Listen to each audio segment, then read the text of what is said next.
28 जून यानी कि कल एक सेमिनल डे है। ऑफ कोर्स बड़ा एक तो नई सीरीज की शुरुआत हो रही हो तो है ही, बट इक्विटीज के साथ साथ बॉन्ड मार्केट के लिए कल ये बड़ा दिन होने वाला है। क्या है ये अहम दिन और क्यों है ये इंपॉर्टेंट, क्या होने वाला है, आइए एक बार जरा वरुण से समझते हैं। वरुण बताइए क्यों है ये बॉन्ड मार्केट के लिए बड़ा दिन? डेफिनेटली दीप, तो हिस्टोरिकल डे है क्योंकि इंडियन बॉन्ड्स जो है वो जेपी मॉर्गन के ग्लोबल बॉन्ड इंडेक्स में शामिल हो रहे हैं। जो इमर्जिंग मार्केट इंडेक्स है उसमें इंडियन बॉन्ड्स जो है वो शामिल हो जाएंगे और इंडिया के जो FAR बॉन्ड्स है यानी कि फुल्ली एक्सेसिबल रूट वाले बॉन्ड्स है वो यहाँ पे जेपी मॉर्गन के बॉन्ड इंडेक्स में शामिल होने वाले हैं। आपको याद होगा सितंबर 2023 में इसका ऐलान किया गया था कि इनको शामिल किया जाएगा और 28 जून डेट रखी गई थी जब से इनको शामिल किया जाएगा। फिलहाल अगर आप देखेंगे तो $330 बिलियन के आसपास के 23 सरकारी बॉन्ड्स है जो कि इसमें शामिल हो सकते हैं और दिसंबर 2026 की जो बाद के जो बॉन्ड्स है उनको इस इंडेक्स में शामिल किया जाएगा। 10 महीने में अगर आप देखेंगे तो चरणबद्ध तरीके से इसका वेट बढ़ाया जाएगा। हर महीने 1% के आसपास का वेटेज बढ़ाया जाएगा और फाइनली 10 महीने में 10% के आसपास का वेटेज होगा। अब इसका असर देखिए खासकर बॉन्ड मार्केट्स पे होगा, साथ ही साथ इकोनॉमी पे भी इसका इम्पैक्ट होता है।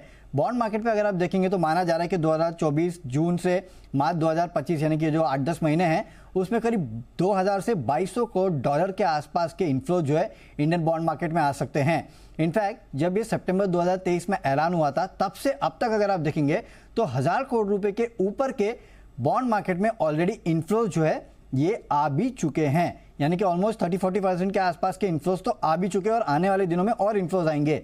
इंडियन बॉन्ड मार्केट्स में अगर आप FIs की होल्डिंग देखेंगे तो 2.4% के आसपास की माना जा रहा है कि अगले एक साल में दोगुनी भी हो सकती है। बॉन्ड मार्केट का इंटरनेशनल बॉन्ड मार्केट में शामिल होने का एक इम्पैक्ट ये भी होता है कि इसका आप पे करेंसी पे इम्पैक्ट होगा। दूसरा, क्योंकि यील्ड सुधरेगी तो इसका बोरोइंग कॉस्ट पे भी इम्पैक्ट होगा और जाहिर सी बात है हमने आपको पहले भी कहा था कि जेपी मॉर्गन के बॉन्ड इंडेक्स में शामिल होना यानी कि बाकी इंडेक्सेस में यानी कि बाकी बॉन्ड इंडेक्स में भी शामिल होना।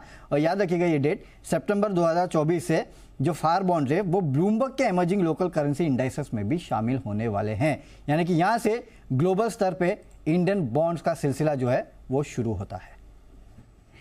ये बड़ी खबर आपके लिए आ रही है, तो बॉन्ड मार्केट में बड़ा बदलाव हो रहा है, इंडियन बॉन्ड्स के लिए अच्छी खबर है और इन्फ्लोज भी काफ़ी फिर अच्छे आने चाहिए। अब अच्छे आने चाहिए, मतलब 2 से 2,500 करोड़ रुपए के आसपास के इन्फ्लोज जो है वो यहाँ इंडियन बॉन्ड मार्केट में माना जा रहा है। और आप देखिए ऑलमोस्ट 6-8 महीने हो गए, 1000 करोड़ तो आ चुके हैं, ऑलरेडी आ चुके हैं। बिल्कुल, हमने एक्शन भी वैसा देखा है। तो बॉन्ड मार्केट की लिक्विडिटी के लिए अच्छी खबर है, बॉन्ड मार्केट इन्वेस्टर्स के लिए अच्छी खबर है, पार्टिसिपेशन के लिए अच्छी खबर है। PNB गिल्ड्स पर रखिए नजर। ऑफ कोर्स जब भी बॉन्ड मार्केट की खबरें आती हैं PNB गिल्ड्स पर आप एक्शन भी देखते हैं और बात करते करते स्टॉक में थोड़ा मूव भी आ रहा है। 5.5% ऊपर इस समय ये काउंटर ट्रेड भी करते हुए दिख रहा है। एक बार